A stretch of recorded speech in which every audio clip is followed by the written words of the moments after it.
பண்ணிக்க பயமா இருக்கு. கல்யாணமான என்னுடைய வாழ்க்கை என்ன ஆகும், என்னுடைய சுதந்திரம் என்னவாகும், என்னால ஒரு கல்யாணம் பண்ணிட்டு சந்தோஷமா இருக்க முடியுமா?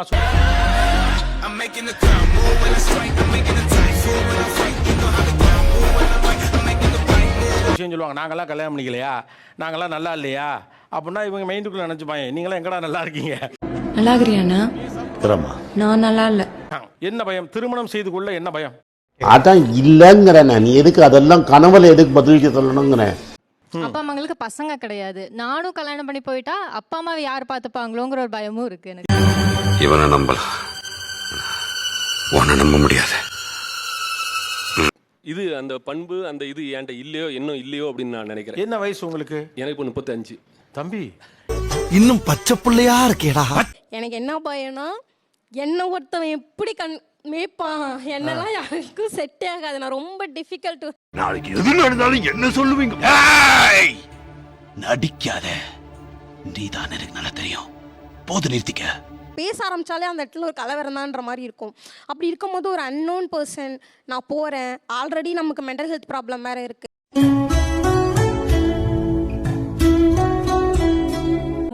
சார் எல்லாருமே வந்து கல்யாணத்துக்கு அப்புறம் தான் யோசிக்கிறாங்க. எனக்கு சூசிங் அ பார்ட்னரே பயமா இருக்கு சார். இதெல்லாம் கொடுமையா இல்லையா? இப்படி ஒரு பதில சொல்லக்கூடாது, அதெல்லாம் ஏற்புடையதல்ல. ஒரு அலைன்ஸ் வரும்போது நான் எதிர்பார்க்கறது குடிக்க கூடாது, ஸ்மோக் பண்ணக்கூடாது. என்னோட பர்சனல் லைஃப்க்கு அது எனக்கு செட் ஆகாது.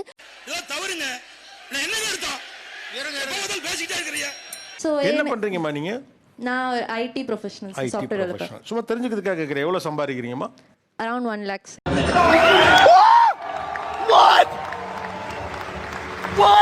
So lucky மா, you are not unlucky. உங்க கூட நிக்கிறதுக்கு மனுஷங்க இருந்தாங்க, நீங்க யார் கூடவாது நில்லுங்க. வரமாட்டான் சேட்டு, வரமாட்டான்.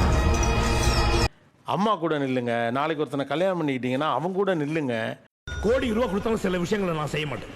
அதுல முதல் விஷயம் இது. என்ன கண்டிஷன்லாம் பயமா இருக்காங்க? நான் துணி துவைச்சா நீயும் துணி துவைக்கணும், நான் சமைச்சா நீயும் சமைக்கணும், நான் பாத்திரம் கழுவுனா நீயும் பாத்திரம் கழுவணும். போ போ, நெருப்பு மாதிரி வேலை செய்யணும் குமாரு. தியாகம் தான் உன்னை உயர்த்தும். அதாவது வாரத்தில் நான் 3 நாள் சமைக்கிறேன், நீ 3 நாள் சமைன்னு சொல்றது டிமாண்டா? உன் கெரியரை விட்டு நீ என் கூட தான் இருக்கணும்னு சொல்றது டிமாண்டா? வாட் ப்ரோ,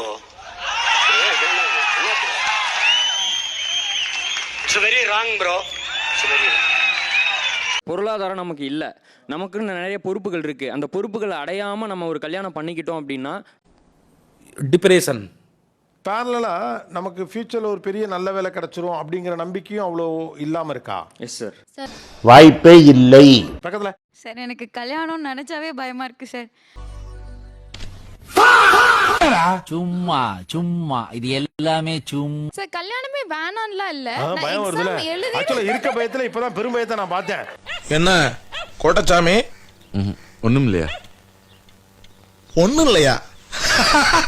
அப்புறம் ஒரு வருஷம்க்கு அப்புறம் தோணுது அந்த பொண்ணு கல்யாணம் பண்ணிருக்கலாமோ தோணி போய் ப்ரொபோஸ் பண்ணி நினைக்கும் போது அந்த பொண்ணு கல்யாணம் முடிச்சிட்டு.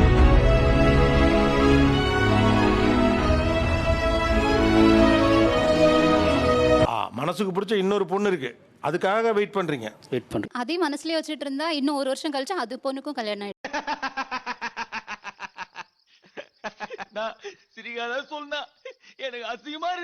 கல்யாணம் வேண்டாம் விடுங்க. வெளிநாட்டுக்கு போனா சந்தோஷமா இருப்பீங்களா?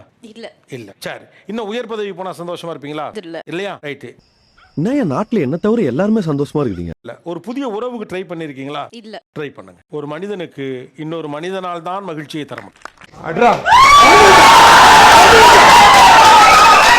யோசிச்சு பாருங்களேன், ஒரு நல்ல லவ் வந்தா எப்படி இருக்கும்? நல்லா இருக்கும். அப்பப்ப சும்மா யோசிப்பேன். ரொம்ப கஷ்டம் ப்ரோ, ரொம்ப கஷ்டம் ப்ரோ. அதுல நம்ம நல்லவங்க அப்படின்னா நம்மள மாதிரி வர்றவங்களும் நல்லவங்களா தானே இருக்கணும். அப்படிலாம் நீங்க கணக்கு பார்த்தா இன்னொரு டேட்டா நான் சொல்றேன், ரொம்ப நல்லவங்களுக்கு தான் மோசமா அமைஞ்சிருக்கு. இருக்காண்டா டேய், ஆண்டவன் இருக்காண்டா, உனக்கு அழிவு ஆரம்பம்டா ஆரம்பம். தங்கமான பொண்ணா இருக்கும், வீணா போனவனை கட்டியிருக்கோம். ரைட்டா? அருமையான மனுஷனா இருப்பான், போய் அந்த பொண்ணுகிட்ட மாட்டியிருப்பான்.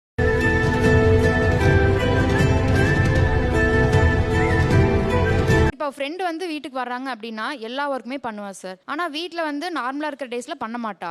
I don't care.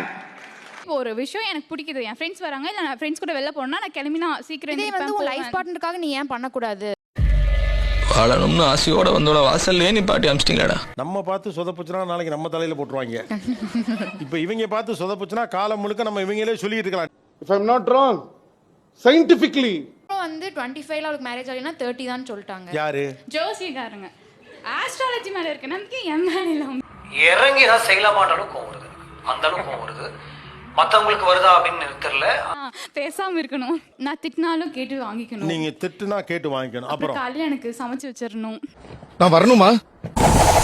பொத்திட்டு வந்து வண்டியில இரு இல்ல புதைச்சிருவேன். குவாலிட்டி டைம் ஸ்பெண்ட் பண்ணணும். குவாலிட்டி டைம் ஸ்பெண்ட் பண்றதுனா அவர் தான் இந்த வேலையில இருப்பாப்ல, சமைக்கிறது. கிடைக்கிற கேப்ல எல்லாம் ஆப்பு வைக்கிறியே சிவா. ஒரு வயசான காலத்துல ஒரு தனிமை அப்படிங்கிறது வந்து அத மாதிரி ஒரு கொடுமை வந்து கிடையவே கிடையாது. ஃப்ரெண்ட்ஸோட இருக்கதா சொல்றீங்க, கேங்கோட இருக்கதா சொல்றீங்க, பெரிய பெரிய குரூப்ல வச்சிருக்கீங்க. நான் மட்டும் தான் சோஷியல் மீடியால பல பேர்ட்ட பேசிட்டீங்க. ஆனா மனதளவுல இந்த ஜெனரேஷன் ரொம்ப தனிமையா இல்ல. நீங்க இல்லாம நான் என்ன பண்ண போறேன்னு எனக்கு தெரியலப்பா.